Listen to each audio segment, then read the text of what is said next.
In order to predict the future, in order to cast vision in the future, in order to see what's coming, you need 2 points of reference. 2 points of reference. Anybody in here backpack? You ever gone out into the wilderness where you've lost track of society? It's just trees, okay? You left them all behind and you ventured out. On our recent trip, we ventured out on hikes, and there were some places where you come to multiple junctions on a trail, and you had to decide which trail are we going to take, right? One takes you around the mountain. The other one leads you back to the car, It's important to know these things in those moments. And the gift to the backpacker is something called a compass. A compass is always 2 points of reference. That's how you know where you're going and how to get someplace. You know, number one, where you are. You are here. How do you know that you're here? Because you are. A compass works because it always points towards what? North, which is your second point of reference. Here is true north. And if I will know where true north is, I can decide which direction I'm heading in. I look at a map, I go, you are here. How do I know how to get back to my car? I look at the compass, I find out where true north is, and then I can know, do I go left? Do I go right? 2 points of reference. If you've never backpacked before, perhaps you've been to a mall.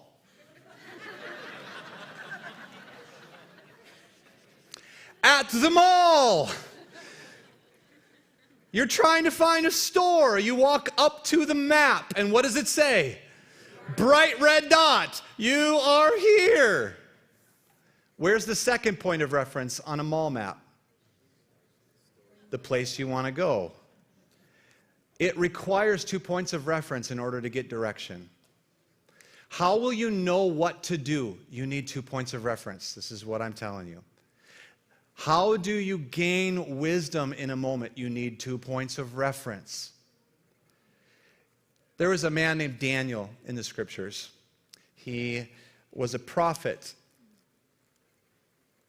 When he was real young, the nation of Israel got taken over by a foreign nation called Babylon. And they imprison the nation of Israel, and they bring them to be slaves in this new nation. Daniel happens to be a young man at the time, and he's seen as someone who is bright and who is smart. And so the ruler of Babylon, King Nebuchadnezzar, takes Daniel into his service. Daniel's family were probably murdered. Daniel goes off in captivity with Israel into Babylon. And they are in Babylon for some time, and in fact, they're in Babylon for 70 years. Daniel one day is seeking the Lord, and he's trying to find out how long are God's people going to be in captivity. And he happens to be reading the prophet Jeremiah. And in the prophet Jeremiah's scroll, he reads that the captivity is only going to be 70 years. And after 70 years, Israel is going to go back to their nation, their homeland.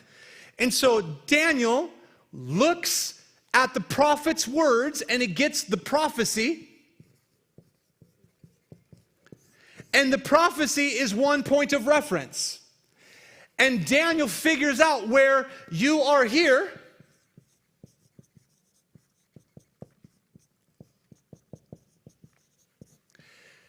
By recognizing that from this point where the prophecy happened, that it has been 70 years.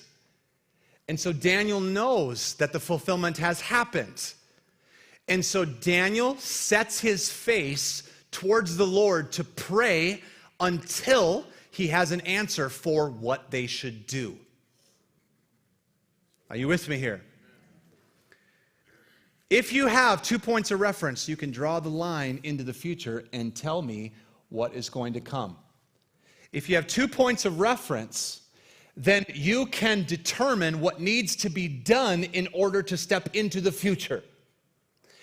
With 2 points of reference, the prophetic word and recognizing where you're at in the journey, you can draw the line from the prophetic word through your moment into the future, and you will find what knowledge, what you need to know, what you need to stop doing, what you need to start doing.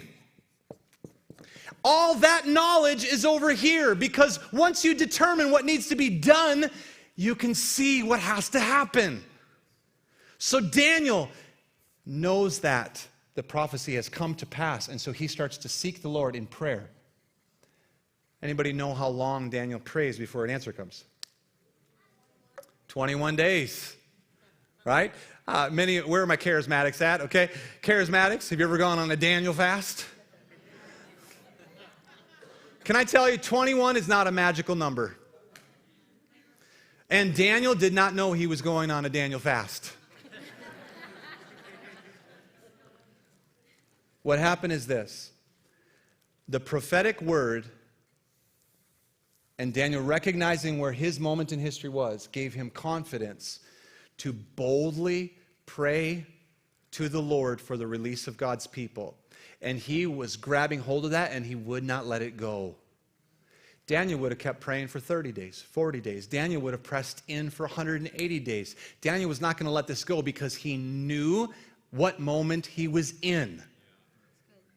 And he was seeking the Lord for the answer. 21 days later, an angel shows up to him and goes, Daniel, thank you for continuing to pray, because as soon as you prayed, the Lord released me from heaven, and I was coming with your answer, but there was a spiritual war happening, and your prayers were necessary in order for me to get through to you with the answer. Man, I don't know if you know what I'm telling you this morning. The Lord gives us a prophetic word, and 2 weeks later, we're disheartened and we're throwing it away.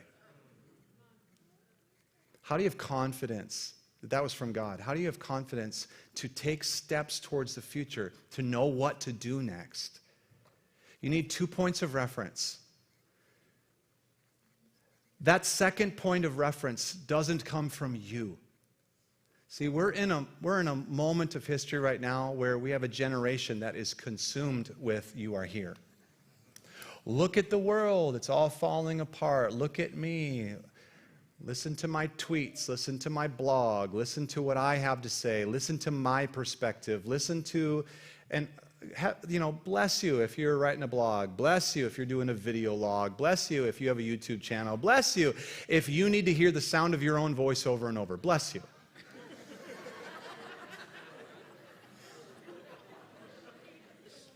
The world, however, is dying to know what to do. And if you are going to give them direction, you better have 2 points of reference. Because the world, according to your perspective right now, is not accurate. The only way that we will know what to do is if you gain a little historical context. How do I know what the Lord's doing in our hour of history? Well, the Lord gave you, He saw fit to provide for you the Scriptures. And in the Scriptures, you were going to find the character of God. You were going to find the works of God. You're going to have a little bit greater of a perspective on life. But Pastor Jamey, I have the Holy Spirit. I don't really need to be reading the Bible all that much. I'm a living epistle after all.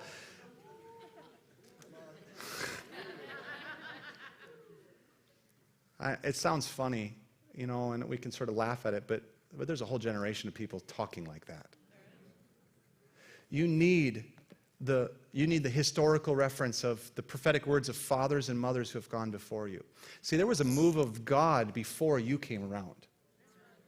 See, the Jesus people movement in the 60s and 70s, they had a move of God. We had a modern one only 20 years ago. You had the Toronto, you had the Brownsville Assembly of God, you had, even things like Bethel. Bethel's 20 years old, guys. That's not the new move of God, that's the old one. That's the one, it's continuing to go.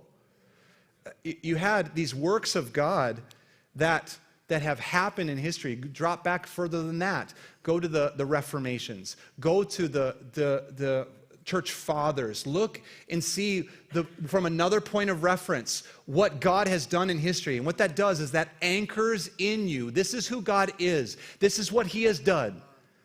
And when now you take your step into your moment and you hold on to with honor what God has done in previous generations. If you grab hold of that and your moment, draw a line through it and look into the future of what God is taking us into. It doesn't take a stroke of genius, it just takes some intentionality.